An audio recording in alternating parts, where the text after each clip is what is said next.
Hello everyone, welcome back to the channel. और आज हम स्टार्ट करने वाले अगला टॉपिक।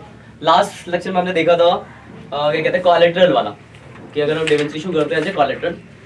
आज हम बात करेंगे अगला topic issue debenture with terms of redemption. Starting में आया था टर्म्स रिडम्पशन, तो मैंने छुड़वा दिए थे एक दो क्वेश्चन में। रिडम्पशन का टर्म का मतलब, रिडम्पशन का मतलब क्या होता है? पेमेंट।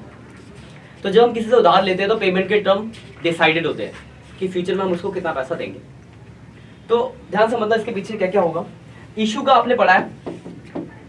इशू की अगर मैं बात करूं, अगर मैं फेस वैल्यू सपोज करूं, डिवेंचर की फेस वैल्यू मैं 100 लेके चल रहा हूं, ना दी तो 100 ही मानते हैं, तो डिवेंचर 100 पे भी इशू हो सकता है। 100 पे इशू का होने का मतलब है पार पे इशू हुआ। 110 का मतलब प्रीमियम पे इशू हुआ। और अगर 90 पे हो रहा है इसका मतलब क्या? डिस्काउंट पे इशू हुआ। तो हमने पढ़ा है कि डिवेंचर पार पे भी इशू हो सकता है, प्रीमियम पे भी हो सकता है और डिस्काउंट पे भी, है ना। लेकिन अगर मैं बात करूं रिडम्पशन की, रिडम्पशन का मतलब है पेमेंट। ध्यान से मतलब पेमेंट। जैसे सपोज करो टॉपिक आपका issue debenture with terms of redemption. तो डिवेंचर इशू आपका हमने पढ़ा है पार पे भी हो सकता है, प्रीमियम पे भी हो सकता है और डिस्काउंट पे भी हो सकता है ना। लेकिन अगर मैं बात करूं रिडम्पशन की, रिडम्पशन यानी पेमेंट। जैसे एग्जांपल फॉर मान लो मुझे आज 200 रुपए की जरूरत है या 500 रुपए की जरूरत है सपोज, तो मैंने रुस्ना से कहा रुस्ना 500 रुपए दे दे और 1 महीने बाद मैं तुम्हें 400 रुपए दे दूंगा। देगी क्या? नहीं ना। लेकिन अगर मैं बोलूं कि 600 रुपए दूंगा तब, या 500, कम से कम 500 तो मांगेगी। मतलब क्या होता है कि अगर कोई आपको पैसा उधार दे रहा है तो बाद में आपसे कम नहीं लेगा, या तो उतना लेगा या फिर ज्यादा लेगा। यानी अगर बात करूं रिडम्पशन की, तो रिडम्पशन या तो पार पे होगा या फिर प्रीमियम पे। रिडम्पशन कभी भी डिस्काउंट पर नहीं होगा। ये बात क्लियर है? तो इशू हम पार पे भी कर सकते हैं, प्रीमियम पे भी कर सकते हैं, डिस्काउंट पे भी कर सकते हैं। पर अगर मैं बात करूं रिडम्पशन की, तो रिडम्पशन सिर्फ पार और प्रीमियम पे हो। देखो इसके 3 इसके 2 कुल मिला के 6 केसेस बनेंगे यहाँ पे। ध्यान समझना, अब बहुत आसान है। पहला केस की, अगर मैं पहले केस की बात करूं, इश्यू हुआ है वो 100 पे यानी पार पे, और रिडीम भी हो रहा है पार पे। ये पार पे इश्यू होने का मतलब क्या मतलब है? इस पार पे इश्यू होने का मतलब है आपकी एप्लीकेशन की जो कॉल है वो 100 रुपए की है। अब इसकी एंट्री तो आप जानते हो, अगर एप्लीकेशन की कॉल 100 रुपए, तो एंट्री क्या होती है? Bank account debit to debenture application 100 और दूसरी एंट्री हो जाएगी debenture application account debit to percentage debenture. कोई दिक्कत इस एंट्री में? ठीक है, इशू पार पे एंट्री हो गई। रिडीम किस पे हुआ है? पार पे। कुछ नहीं करना, हो गया क्वेश्चन खत्म। कोई दिक्कत नहीं। वही अगर बात करूं तो रिडीम अगर प्रीमियम पे हो जाता। अब हम टॉपिक लेके चल रहे हैं आपका, इशू हुआ है सेकंड वाला, है ना। इशू हुआ है पार पे लेकिन रिडीम हो रहा है प्रीमियम पे। तो देखो इशू की तो ये सेम एंट्री हो गई, ये वाली पार पे है, तो यानी एंट्री क्या हो जाएगी आपकी? Bank account debit to debenture application, और कितना आएगा एप्लीकेशन पे? 100 रुपए, और दूसरी हो जाएगी debenture application account debit 100 to percentage debenture. Issue की एंट्री में कोई दिक्कत? लेकिन आपका प्रीमियम रिडीम किस पे हुआ है? प्रीमियम। जब भी प्रीमियम रिडीम होगा तो 2 चीज आएंगी, डेबिट होगा loss on issue of debentures, कितने का प्रीमियम है? 10 रुपए का, और क्रेडिट होगा premium on redemption of debenture. तो अगर इन दोनों केसेस में आप देखो ध्यान से, पहला भी पार है, दूसरा भी पार है। पार की एंट्री है, देखो इस एंट्री में कोई डाउट है? नहीं। यहाँ पे सेम हुई, बस रिडीम जैसे ही प्रीमियम पे होते हैं 2 चीजें एक्स्ट्रा आ गई, ये और 2 क्यों आई? मतलब एक तो आपको लॉस हुआ, क्यों? क्योंकि फ्यूचर में आप प्रीमियम पे रिडीम करोगे, उस लॉस को आपने रिकॉर्ड किया। और किस वजह से लॉस है? फ्यूचर के प्रीमियम की वजह से। या अगला चैप्टर आता है रिडम्पशन, जो कि आपको नहीं पढ़ना, वहां पे इसको हम डेबिट कर देते हैं। तो वो फिलहाल तो आपको नहीं पढ़ना है, तो आपको सिर्फ इशू के टाइम पे उस लॉस के टर्म को रिकॉर्ड करना है। सेम अमाउंट आएगा ना लॉस में? हाँ सेम, वही जो 10 रुपए वही दोनों में आएगा। मतलब यहाँ और यहाँ का अमाउंट सेम होगा। मतलब आपको याद रखना है, नॉर्मल आपको इशू की एंट्री पास करनी जो भी होती है, और फिर देखना रिडीम किस पे। अगर रिडीम पार पे है तो कुछ करने की जरूरत नहीं है, लेकिन अगर रिडीम प्रीमियम पे होगा तो फिर ये 2 चीजें और आएंगी। ठीक है, ये तो गया पहला केस। वो लाइन क्या लिखी आपने? Loss on issue of debentures, premium on redemption of debentures. ये पहला केस हो गया पार वाला। अगले पे आते हैं। अगला मान लो थर्ड केस, इश्यू हुआ है प्रीमियम यानी 110 पे और रिडीम हो रहा है पार पे। देखो ये 110 का मतलब है ये जो आपकी एप्लीकेशन की कॉल है वो 100 प्लस 10 है, ये तो वो 110 का मतलब। इसकी एंट्री भी आप जानते हो, एंट्री होगी आपकी bank account debit debenture application 110, कोई दिक्कत। और दूसरी एंट्री होगी debenture application account debit 110 2% debenture 100 to security premium reserve. Issue की एंट्री खत्म, कोई दिक्कत। अब रीडिंग किस पे हुआ है? 100 पार, कुछ नहीं खत्म हो गया भाई। अगर इसका अगले केस की बात मैं करूं, चौथा केस है ना, इशू हुआ 110 और रिडीम भी हो रहा है 110। तो इशू की तो पहले ये वाली एंट्री कर दो same.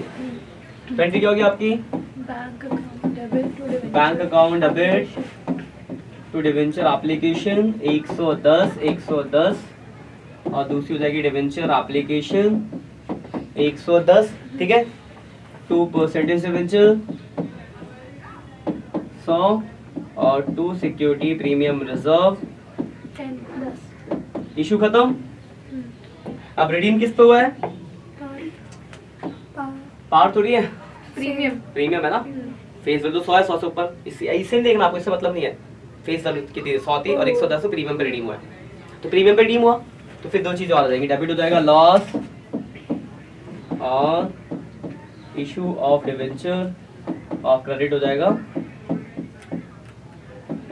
Premium on redemption of debenture, ठीक है। यानी बेसिकली आपको सिंपल ध्यान रखना है, इशू की जो भी एंट्री आपने पढ़ी है, 3 केस होते हैं, पार प्रीमियम डिस्काउंट वो करना है और रिडीम प्रीमियम पे होगा तो दो चीजें आ जाएंगी। ये थर्ड वाला देखे थे, एक साथ समझ लेंगे। मतलब 5th केस इशू हुआ है डिस्काउंट पे यानी 90 पे और रिडीम हो रहा है 100 पे। 90 का मतलब क्या है कि जो एप्लीकेशन की कॉल है वो क्या है 100 माइनस 10। और इसकी एंट्री भी आप जानते हो, इसकी एंट्री क्या होगी? Bank account debit to debenture application 90 अगली इंटू की debenture application account debit 90 discount है यहाँ पे, discount on issue of debenture 10 2% debenture 100। Issue की एंट्री, कोई दिक्कत इस एंट्री में? इशू की एंट्री क्लियर है। अब रिडीम किस पे हुआ है? पार पे कुछ नहीं करना। और आखिरी केस इशू हुआ 90 पे और रिडम्पशन हो रहा है 110 पर। इशू की सेम एंट्री कर देते हम, bank account debit to debenture application 90 आपको मिला, दूसरी entry debenture application 90 discount on issue of debentures 10 2% debentures. Issue खत्म। अब ये रिडीम किस पे हुआ है? प्रीमियम पे। तो डेबिट हो जाएगा loss on issue of debenture 10 और क्रेडिट हो जाएगा प्रीमियम ऑन रिडम्पशन और डिवेंचर 10। यानी अगर आप ध्यान से देखो, मैं एक एक करके दोबारा समझाता हूँ आपको। पहला ये पार वाली एंट्री आप जानते हो, पार के केस में bank to debenture application to percent debenture, इसमें कोई डाउट है? नहीं। ये प्रीमियम वाला केस, तो bank to debenture application to percent debenture to premium, इसमें कोई दिक्कत। और ये आपका डिस्काउंट वाला केस, 6 नहीं थे केस? अच्छा उसके पहले लगा दें। तो bank to debenture application discount to percent debenture, इसमें कोई दिक्कत। तो देखो अगर आप ध्यान से देखो तो 3 केस है, पार प्रीमियम डिस्काउंट, और तीनों की एंट्री आप जानते हो। अब उसके ये तो हो गया इशू में 3 ही कॉन्सेप्ट है। अब रिडीम के 2 है, तो पार या प्रीमियम। तो पार में तो कोई फर्क पड़ता ही नहीं एंट्री में, लेकिन अगर प्रीमियम पे रिडीम होगा तो फिर क्या आएगा? Loss debit premium credit. पिछले बार भी देखो यही फर्क पड़ा, लॉस डेबिट प्रीमियम क्रेडिट। यानी अगर आप शॉर्ट में याद रखो, आपको 6 केस याद रखने की जरूरत थोड़ी ना है, आपको एंट्री तो पता ही है। तो इशू की एंट्री जो होती है वो एंट्री आपको पास करना है, वो एंट्री आप जानते हो, कर लोगे। ये एक डिवेंचर है, अगर डिवेंचर 1000 होते तो आप 1000 से मल्टीप्लाई कर दोगे, अगर डिवेंचर 2000 होंगे तो आप 2000 से मल्टीप्लाई कर दोगे, तो एंट्री हो गई। उसके बाद फिर आपको देखना है कि रिडीम किस पे हुआ है। तो रिडीम अगर पार पे हुआ है तो आपको कुछ फर्दर करने की जरूरत नहीं है, लेकिन अगर रिडीम प्रीमियम पे हुआ होगा तो ये दो चीजें और आ जाएंगी। इतना ही है बस इसके अंदर। क्लियर है बात? इसमें आपको क्वेश्चन दिखाता हूँ। इसके ऊपर क्वेश्चन आपके देखो 30 तक हमने कर लिया था, तो अगले 31 से स्टार्ट है, 31 से लेकर 36 तक है। 32 नंबर देखते हैं। क्वेश्चन में 32 देखो मिल गया। देखो लिखा जेड के लिमिटेड इशू, पेज नंबर 10.69 लिखा जेड के limited issue 4 lakh rupees debenture. देखो 4 लाख रुपीज का डिवेंचर है, तो एक बात समझो, अगर 4 लाख रुपीज का डिवेंचर है 100 और 100 का एक है, तो नंबर ऑफ डिवेंचर कितने हो जाएंगे? 4000 हो जाएंगे। कोई दिक्कत? फिर लिखा है at a issue at a discount of 5% और repayable at a premium of 10%, और एंट्री पास करनी है आपको। लिखा है कि इशू किस पे हुआ है? प्रीमियम 5% डिस्काउंट यानी 95, ठीक है, और रिडीम किस पे हो रहा है? प्रीमियम 10% प्रीमियम यानी 110। कोई दिक्कत? इसमें कोई डाउट हो तो बताओ। साफ लिखा था इशू डिस्काउंट पे हो रहा है, रिडीम प्रीमियम पे हो रहा है। एंट्री पास करो मैं। तो पहली एंट्री होगी bank account debit debenture application. तो एप्लीकेशन कितनी आई है? 4000, और मिलेंगे कितने आपको? 95 मिलेंगे। तो 3,80,000। इस एंट्री में कोई डाउट है? ठीक है। फिर दूसरी एंट्री डिवेंचर एप्लीकेशन, ये अमाउंट आ जाएगा आपका 380, और इशू पे डिस्काउंट है, discount on issue of debentures, तो 4000, और एक पे डिस्काउंट कितने का है? 5 रुपीज का, तो 20,000। 2% डिवेंचर कितना? 9% डिवेंचर होता है ना। 4000 इंटू 100, 4 लाख। ये इशू की एंट्री होगी। इसमें कोई डाउट है? कोई दिक्कत? रिडम्पशन किस पे हुआ है?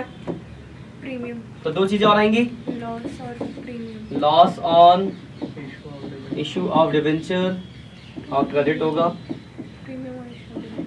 Premium on redemption of debenture.